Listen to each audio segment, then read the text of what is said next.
Hey everyone, Assalamu alaikum. Welcome to my channel Spicy Fashion Design. In this video I showed you very stylish silver anklet designs.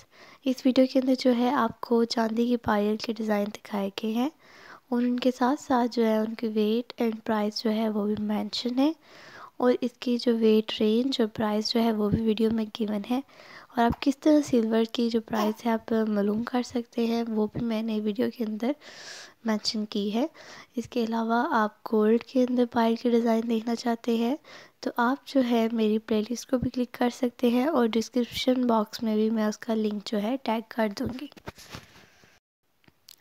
Gold के अंदर जो पायल है वो आमतौर पे कम खरीदी जाती हैं क्योंकि वो एक्सपेंसिव होती हैं और चांदी की जो पायल हैं इन्हें आमतौर पे ज़्यादा इस्तेमाल किया जाता है। इस वीडियो के अंदर स्टाइलिश और ब्राइडल दोनों वीडियो आपको दोनों डिज़ाइन मिलेंगे, तो आप मेरे चैनल को सब्सक्राइब कर लें और पूरी वीडियो को देखें ताकि आप सारे डिज़ाइन जो है देख सकें।